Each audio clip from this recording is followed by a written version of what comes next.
बिस्मिल्लाहिर्रहमानिर्रहीम। अस्सलाम वालेकुम। आज हम उर्दू एक्सप्लेनेशन करेंगे 12th क्लास की न्यू इंग्लिश बुक के चैप्टर 2 की। नाम है उसका आई हैव अ ड्रीम। ये मार्टिन लूथर किंग जूनियर की एक स्पीच है जो कि इंसानी हुकूक़ के अलमबरदार और सयाफ़ाम अमरीकियों के हुकूक़ की मुहिम के एक अहम रहनुमा थे। उन्होंने अमरीकी शहरी हुकूक़ के हवाले से अवाम में शऊर उजागर किया था। उन्हें नोबेल अवार्ड भी दिया गया था और 1968 में 39 साल की उम्र में उन्हें कत्ल कर दिया गया था। यहाँ बताया गया है कि doctor Martin Luther king junior ने अपना मशहूर खिताब आई हैव अ ड्रीम या मेरा एक ख्वाब है 28 अगस्त को 1963 को वाशिंगटन में होने वाली तारीख़ी रैली में पेश किया था।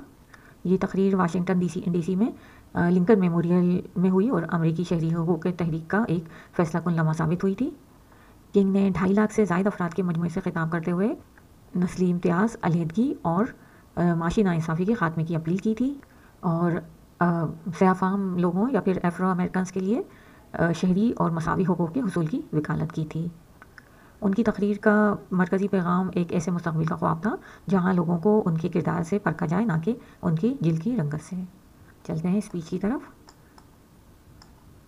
यहाँ पर किंग कह रहे हैं कि मुझे आज आप सबके साथ इस मुजाहिरे में शामिल होकर खुशी हो रही है क्योंकि ये मुजाहिरा हमारी कौम की तारीख़ में आज़ादी के सबसे बड़े मुजाहिरे के तौर पर दर्ज होगा। यहाँ पर वो कह रहे हैं कि इस अजीम फ़ैसले ने उन लाखों से अफ़ाम ग़ुलामों के दिलों में उम्मीद की किरण जगाई जो शदीद नाइंसाफ़ी का शिकार थे या नाइंसाफ़ी के शोलों में झुलस रहे थे। और वो अजीम जो फ़ैसला था या अहम फ़ैसला था वो इब्राहिम लिंकन ने किया था 1863 में 1863 में।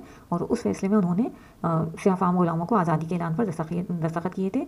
और ये जो हैं किंग जो हैं मार्टिन लूथर किंग, ये उसके बारे में बात कर रहे हैं। और यहाँ से एक जुमला कम है जो उसके बारे में बताया था कि ये किस बारे में बात कर रहे हैं। यहाँ सिर्फ ये शुरू कर दिया है कि उस अजीम फ़ैसले ने लाखों से अफ़ाम ग़ुलामों के दिलों में उम्मीद की किरण जगाई जो शदीद नाइंसाफ़ी का शिकार थे। तो ये उस फ़ैसले के बारे में बात कर रहे हैं और कह रहे हैं कि ये फ़ैसला था या ग़ुलामी की तवील रात के बाद एक रोशन सुबह की तरह आया सामने। लेकिन 100 साल बाद भी सयाफ़ाम लोग आज़ाद नहीं हैं। 100 साल बाद भी बहुत से लोग जो सयाफ़ाम लोग हैं वो नस्ल परस्ती और इम्तियाज़ जो है उनके ख़िलाफ़ जो उनके ख़िलाफ़ किया जाता है उसकी जंजीरों में जकड़े हुए हैं। इस पैराग्राफ में वो कह रहे हैं कि 100 साल बाद भी बहुत से लोग गुर्बत में ज़िंदगी गुजार रहे हैं जबकि दूसरे खुशहाली में हैं। और 100 साल बाद भी सयाफ़ाम लोगों को माशरे से दूर धकेला जा रहा है। वो अपने मुल्क में ही ख़ुद को अजनबी महसूस करते हैं। और वो कह रहे हैं कि आज हम इस शर्मनाक हकीकत को दुनिया के सामने लाने के लिए जमा हुए हैं। यहाँ पर वो कह रहे हैं कि अमेरिका का वादा यानी जो ऐलान आज़ादी उसमें ये कहा गया था कि तमाम इंसान से और सफ़ेद सब जो हैं वो ज़िंदगी, आज़ादी और खुशी के बराबर के हकूक़ रखेंगे। वो कह रहे हैं कि अब वक्त आ गया है कि इस वादे को सच करें और अब वक्त आ गया है कि नस्ल परस्ती से इंसाफ की तरफ बढ़ें। और अब वक्त आ गया है कि हम अपने मुल्क को नाइंसाफ़ी की दलदल से निकाल कर भाईचारे की मजबूत बुनियाद पर उठाएं। और अब वक्त आ गया है कि हम सब के लिए इंसाफ को हकीकत बनाएं। इस पैराग्राफ में वो जो लोगों पर जो इंसाफ के लिए निकले हैं उन पर जोर डाल रहे हैं कि हमें वक़ार और नज़्म व ज़ब्त के साथ जद्दोजहद करनी चाहिए। हमें अपने एहतजाज को तशद्दुद में नहीं बदलने देना चाहिए, बल्कि हमें जिस्मानी ताकत का मुकाबला रूहानी ताकत से करना चाहिए। वो कह रहे हैं हमें तमाम गोरे लोगों से नफरत नहीं करनी चाहिए क्योंकि आज बहुत सारे हमारे साथ खड़े हैं, क्योंकि वो जानते हैं कि उनकी किस्मत हमारी किस्मत के साथ जुड़ी हुई है और वो जानते हैं कि उनकी आज़ादी हमारी आज़ादी के साथ जुड़ी हुई है। हम अकेले नहीं चल सकते। जब हम आगे बढ़ेंगे तो ये वादा करेंगे कि हम हमेशा आगे बढ़ते रहेंगे और पीछे नहीं मुड़ सकते। हम पीछे नहीं मुड़ सकते। वो कह रहे हैं कि हम मुतमईन नहीं हो सकते जब तक सयाफ़ाम लोग एक छोटी पसमानदा बस्ती से दूसरी बड़ी पसमानदा बस्ती तक महदूद रहेंगे। यानी वो तरक्की नहीं कर सकेंगे, अच्छी जगह नहीं जा सकेंगे, सिर्फ एक ख़राब बस्ती से दूसरी बड़ी ख़राब बस्ती तक पहुँच पाएंगे। कह रहे हैं हम इस चीज़ से मुतमईन नहीं हो सकते। और हम मुतमईन नहीं हो सकते जब तक कि हमारे बच्चे ऐसे साइन देखकर अपनी इज़्ज़त और वक़ार खो देते हैं जिन पर लिखा होता है सिर्फ गोरों के लिए। जैसे बहुत सी जगहों पे, होटलों पे, रेस्टोरेंट में, पार्कों में साइन लगे होते थे कि वहाँ से गोरे लोग जा सकते हैं, कालों का दाखिला मना है। तो कह रहे हैं कि ऐसी जगह हमारे बच्चे देख के अपनी इज़्ज़त और वक़ार खो देते हैं इसे साइन देखकर।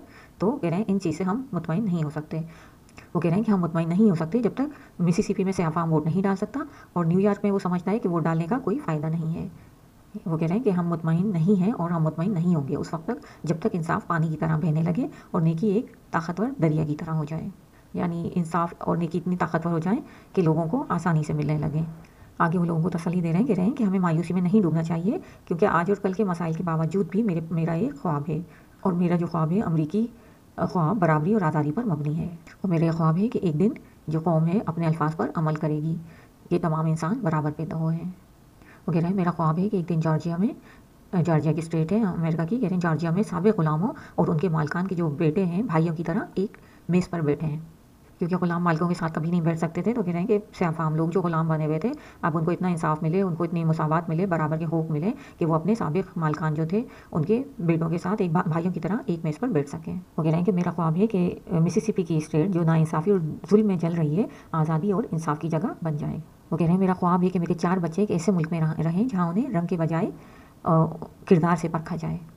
यहाँ वो कह रहे हैं कि मेरा ये ख्वाब है कि एक दिन अलाबामा भी एक स्टेट है, कि अलाबामा की सरजमीन पर जहाँ के लोग सख्त जालिम और नस्ल परस्त हैं और जहाँ का गवर्नर अपनी ज़बान से इंटरपोजिशन और नलिफिकेशन जैसे अल्फाज यानी कि मदाखलत और बातिल करार देने जैसे अल्फाज टपकाता रहता है, वहाँ भी इंसाफ और बराबरी कायम हो और स्याह फाम बच्चे सफ़ेद फाम बच्चों के साथ भाई बहनों की तरह हाथों में हाथ डाल सकें।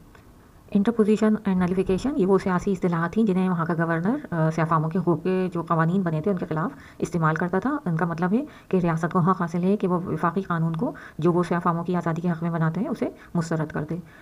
यानी जो विफाक था वो सयाफाम लोगों की हकूक़ की हिफाजत के लिए कानून बनाता और यहाँ का गवर्नर उसे मदाखलत और बातिल करार दे के उनको मुस्तरद करता रहता था। तो ये चाहते हैं कि यहाँ भी जो नस्ल परस्त लोग हैं और जहाँ का गवर्नर अपनी ज़बान से इस तरह के जहरीले अल्फाज टपकाता रहता है, वहाँ भी इंसाफ और बराबरी कायम हो जाए और स्याह फाम और सफ़ेद फाम बच्चे भाई बहनों की तरह हाथों में हाथ डाल के रह सकें। कह रहे हैं I have a dream today, मेरा एक ख्वाब है। कह रहे हैं मेरा एक ख्वाब ये है कि हर वादी ऊंची हो, हर पहाड़ नीचा हो, नाहमवार रास्ते हमवार हों और टेढ़े रास्ते सीधे हो जाएं और फिर हम सब लोग मिलकर खुदा का एक साथ देखें। यही हमारी उम्मीद और ईमान है और इसी ईमान से हम मायूसी के पहाड़ से उम्मीद का पत्थर तराश सकते हैं और इसी ईमान से हम अपने मुल्क के शोर और इख्तिलाफात को भाईचारे की खूबसूरत धुन में बदल सकते हैं और इसी ईमान से हम एक साथ काम करेंगे, दुआ करेंगे, जद्दोजहद करेंगे और कैद बर्दाश्त करेंगे, एक साथ कैद बर्दाश्त करेंगे और आज़ादी के लिए खड़े होंगे। हम जानते हैं कि हम एक दिन सब आज़ाद होंगे और वो दिन होगा जब सब लोग एक नए मायने के साथ मिलकर गाएंगे। अब यहाँ उन्होंने एक नग़्मे जो मशहूर अमरीकी कौमी नग़्मा उसके अल्फाज दिए हैं कि सब मिलकर ये गाएंगे। मेरे वतन आज़ादी की प्यारी सरज़मीन, मैं तुझसे मोहब्बत करता हूँ और वो ज़मीन जहाँ मेरे आबा अजदाद मरे और ज़ायरों की फ़ख्र भरी ज़मीन। पिलग्रिम्स या वो ज़ायर जो मजहबी वजूहात की बिना पर अमरीका पहुँचे थे, तो उन लोगों को कह रहे हैं कि उनकी फ़ख्र भरी ज़मीन और हर पहाड़ से आज़ादी की गूंज उठने दो। यहाँ वो कह रहे हैं कि अमेरिका को सच्चा अजीम मुल्क बनने के लिए ये ख्वाब पूरा होना चाहिए। और फिर यहाँ कह रहे हैं आज़ादी की गूंज न्यू हैम्पशायर की ऊंची पहाड़ियों से उठने दो, आज़ादी की गूंज न्यूयॉर्क के अजीम पहाड़ों से उठने दो, आज़ादी की गूंज पेंसिल्वेनिया के बुलंद पहाड़ों से उठने दो, आज़ादी की गूंज कोलोराडो के बर्फ़पोश संगलाक पहाड़ों से उठने दो, आज़ादी की गूंज कैलिफोर्निया की खूबसूरत ढलवानों से उठने दो। लेकिन सिर्फ यही नहीं, आज़ादी की गूंज जॉर्जिया के स्टोन माउंटेन से उठने दो, आज़ादी की गूंज टेनेसी के लोक माउंटेन से उठने दो और आज़ादी की गूंज मिसिसिपी के हर पहाड़ी और टीले से उठने दो, हर पहाड़ से आज़ादी की गूंज उठने दो। ये तमाम ख़ास रियासतों और शहरों के नाम लेकर कह रहे हैं कि इन सब जगहों से आज़ादी को गूंजने दो। और जब ये आज़ादी की आवाज़ गूंजेगी, जब ये होगा, जब आज़ादी हर गाँव, हर कस्बे, शहर और हर रियासत में गूंजेगी, तो हम इस काबिल हो जाएंगे, जब वो दिन आएगा तो हम इस काबिल हो जाएंगे कि तमाम लोग स्याह और सफ़ेद हाथों में हाथ डालकर एक साथ गाएंगे। और क्या गाएंगे कि आखिरकार हम आज़ाद हैं, आखिरकार हम आज़ाद हैं, खुदा का शुक्र है कि हम आखिरकार आज़ाद हैं। ये थी मार्टिन लूथर किंग जूनियर की स्पीच की उर्दू एक्सप्लेनेशन। उम्मीद है आपको समझ आ गया होगा कि उन्होंने अपनी स्पीच में क्या कहा है। इस लेसन की एक्सरसाइजेस हम अगले वीडियो में करेंगे। वीडियो पसंद आई तो लाइक करें, शेयर करें और चैनल को सब्सक्राइब करें। Thank you for watching. अल्लाह हाफिज़।